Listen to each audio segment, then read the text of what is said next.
if you look at NOAA's program in 2009, 2010, we had surprisingly little failures on stage. Most of our companies became very, very big. And like we had user-centrics here on stage. They were 5 years on stage. Now they're over 100 million revenues and so on. Flytrex has managed to solve a problem which integrates hardware, data, and regulation.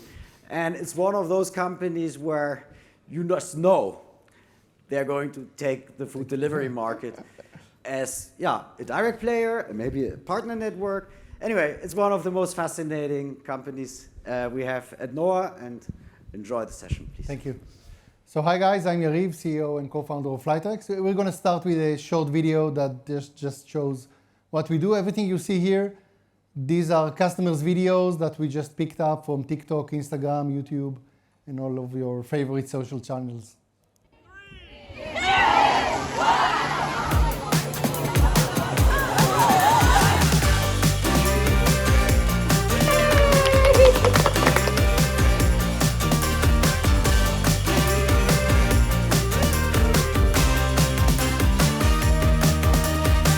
Oh my God, you Flytrex people.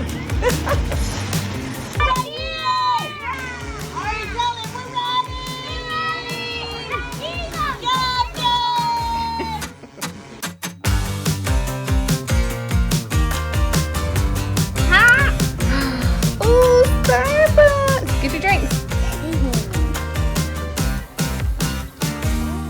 Are we the future? Oh, nice.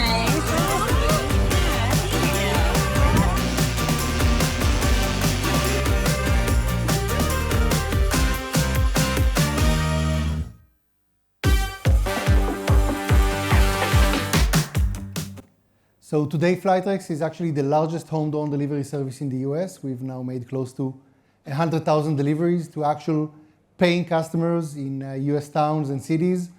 We have 4 stations, 2 in North Carolina, outside of Raleigh-Durham, and 2 stations in Texas, outside of Dallas. And we basically have all the FAA approvals we need to start expanding soon. It's been a very lengthy process with the FAA. It's not only that you have to certify a commercial airplane, but you have to certify a commercial airplane where the total cost of operation, including everything, maintenance, human labor, the cost of the vehicle, goes down to roughly $1 per delivery. It's even harder than just certifying an airplane. The problem we're solving is humans. I guess all of you have made, ordered something with DoorDash, Uber Eats, Deliveroo, all those guys. It's extremely expensive for the customer, and it's also extremely expensive for restaurants. Restaurants today pay up to 30% of the amount ordered. So if you're ordering a $10 meal on DoorDash, the restaurant gets roughly $7, unless it's a large restaurant chain that can bargain a bit. And when you go to the US suburbs, it's even worse than that. Instead of using an e-bike, couriers actually drive a 1-ton car to deliver you a cheeseburger, which is insane. Forget about the cost. There's carbon emissions, accidents. It's moving a 1-ton vehicle for a hamburger. It's just crazy. Our goal is to take it down by an order of magnitude, for more than $10 today to less than $1. We're aimed at the US suburbs. Luckily, most of the US population, roughly 2/3, they live in private houses, roughly 82 million backyards. And that's where we shine, and that's exactly where the traditional on-demand services are losing money per delivery because of they're using cars instead of e-bikes. This is Holly Springs in North Carolina, where the future is already happening. We started operating there 2 years ago, and we're gradually expanding the range of operations.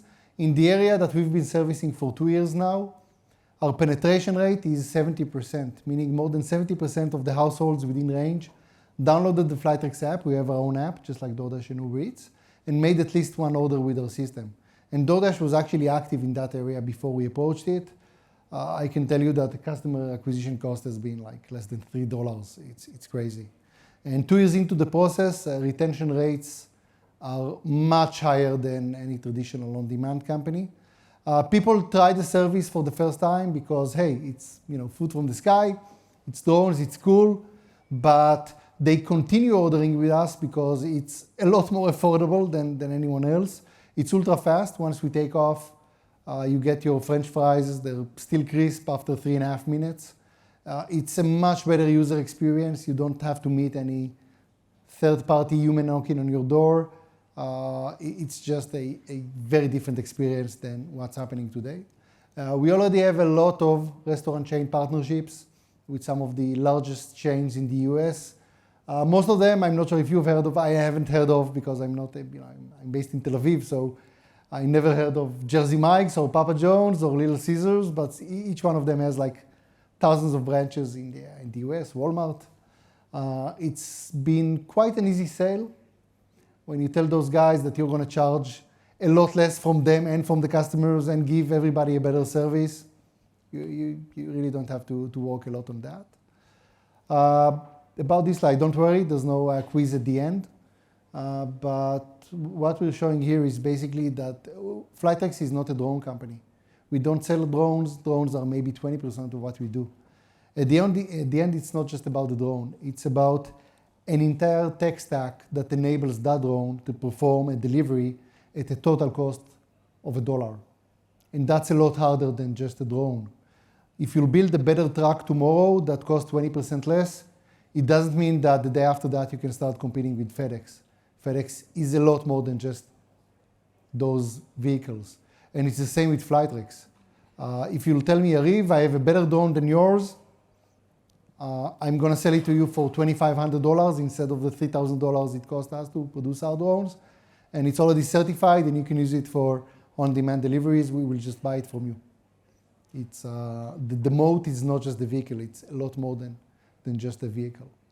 And at the end, it has to be $3,000 per drone because DoorDash, Uber Eats, Deliveroo, no matter how many times you've ordered from them, the food never arrived in a shiny new BMW or Mercedes-Benz. It doesn't work that way. The unit economy requires it to arrive with a guy that's receiving roughly minimal wage on an e-bike. So you have to design an entire system that competes with that alternative. In terms of making money, just like any other on-demand delivery company, we charge a bit from the customer, a bit from our restaurant partners. We just take a lot less than anyone else. We actually introduced tips last year, and it exploded. The default is always 0. Even if you tip us, next time you go in, it's 0. Roughly 60% of the orders today are being tipped. So that has been an incredible experience with working in America. And we've done all of that with a fraction of how much some of our competitors have spent to date. We raised $60 million to date, and we're actually now doing an interim round of $20 million. The goal, we still have to do some work to reach station profitability, where we start printing money per station. If the year was 2020, I would talk about growth. In 2024, you talk about unit economy. And we've been aligned with that for even back in 2020.